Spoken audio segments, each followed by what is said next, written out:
నాయకులు సాహెబ్ గారు నమస్కారం, గుడ్ మార్నింగ్. వెంకట్ గారు వెరీ గుడ్ మార్నింగ్ అండి. రైట్, ముఖ్యంగా జగన్కు తిరుగుబాటులో భయం పట్టుకుంది. ఆ భయం అంటే చాలామంది అసంతృప్తులు మీ వైపు వస్తారు, రకరకాల చర్చ జరుగుతుంది. ముఖ్యంగా ఇవాళ షర్మిల రాక వల్ల ఆంధ్రప్రదేశ్లో ఏ మేరకు ప్రభావం ఉంటుందంటే ఏం చెప్తారు? వెంకట్ గారు తమరికి, అదేవిధంగా ప్యానెల్లో ఉన్నటువంటి డాక్టర్ పుల్లారావు గారికి, వరప్రసాద్ గారికి, మిత్రులు పెద్ద ఆయన సార్ పేరేంటండి? ఎవరండి? జనసేన మిత్రులు రామారావు గారు.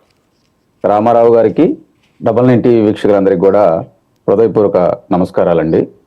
ఇప్పుడు మీరు రాజకీయాల్లో చూడండి, ఇప్పుడు 2014కు ముందులు ఉన్నటువంటి రాజకీయాలు వేరు, 2014-19 రాజకీయాలు వేరు, 2019 నుంచి ఇప్పటి వరకు ఈ 57 నెలల్లో జగన్మోహన్ రెడ్డి గారు పరిపాలించినటువంటి పరిపాలన వేరు.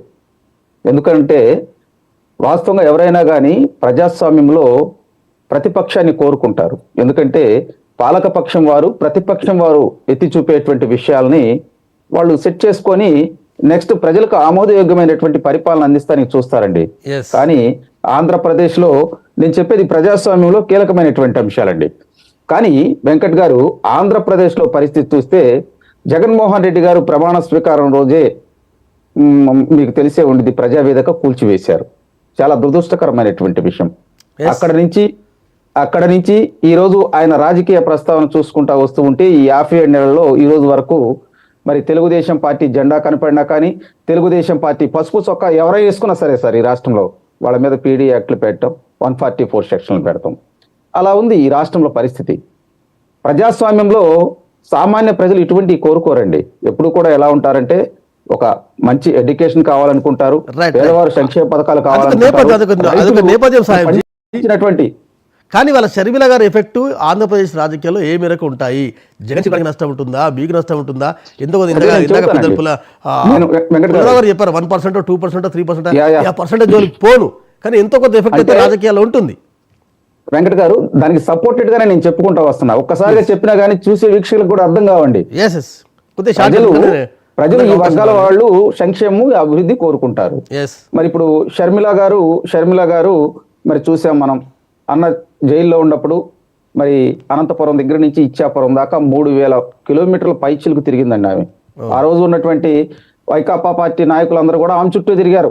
ఎందుకంటే జగన్మోహన్ రెడ్డి గారు జైల్లో ఉన్నారు కాబట్టి ఈమె వాళ్ళకి ఒక విధంగా చెప్పాలంటే బాస్. మరి ఈమె కష్టపడిన తర్వాత అధికారంలోకి వచ్చినటువంటి వైకాపా పార్టీ అన్న మెల్లగా దూరం పెట్టుకుంటా వచ్చారు. వాస్తవంగా అప్పుడు ఒప్పందం ఏంటంటే నాతో సమానంగా నీకు రాజకీయ ప్రాధాన్యత కల్పిస్తానన్నాడండి.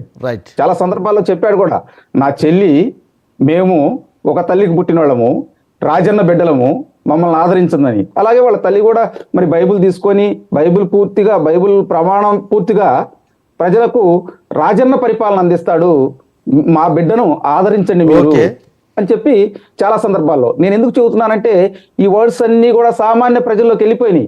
రాజశేఖర్ రెడ్డి గారిని, అప్పుడున్నటువంటి కాంగ్రెస్ ప్రభుత్వాన్ని చూడండి, బాగా గమనించండి. అప్పుడున్నటువంటి కాంగ్రెస్ ప్రభుత్వాన్ని, అప్పుడు కాంగ్రెస్ ప్రభుత్వం ఏం చేసింది, రాజన్ ఏం చేశాడు, ఈ రెండు బేరీజు వేసుకొని ఒక్క ఛాన్స్ అన్న జగన్మోహన్ రెడ్డి గారికి అవకాశం ఇచ్చిన మాట వాస్తవం. మరి అదే చెల్లి ఆమె ఇక్కడి నుంచి వెళ్ళిపోయిన తర్వాత జగన్మోహన్ రెడ్డి గారికి ఆమెకి తారాస్థాయిలో భేదాలు ఏర్పడినాయి. ఈ రోజు చూడండి, మరి ఒకానొక సందర్భంలో అన్న గురించి మాట్లాడుతూ నన్ను అన్యాయంగా బయటికి పంపించేశారని చెప్పి వాళ్ళ పర్సనల్ ఇష్యూస్ బయట పెడతాం. అదేవిధంగా వాళ్ళ తల్లి కూడా ఇక్కడికి రాకుండా ఉండటం, అదేవిధంగా ఆమె కూడా అవకాశం దొరికినప్పుడల్లా కూడా అన్నని దూరం పెట్టుకుంటానే వచ్చారు.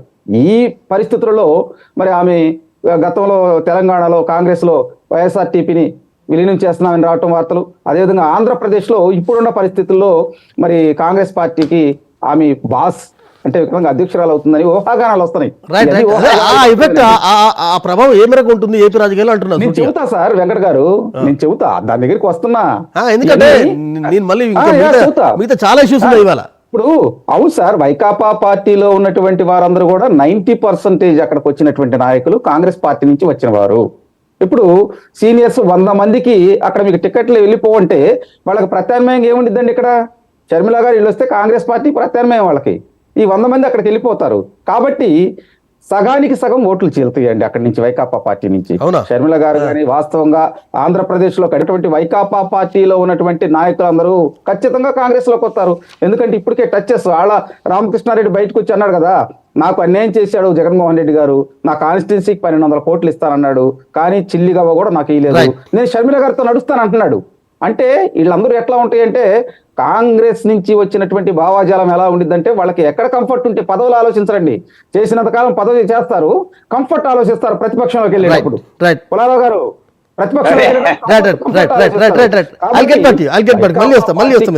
మళ్ళీ వస్తా రామారావు గారు, నమస్కారం, గుడ్ మార్నింగ్.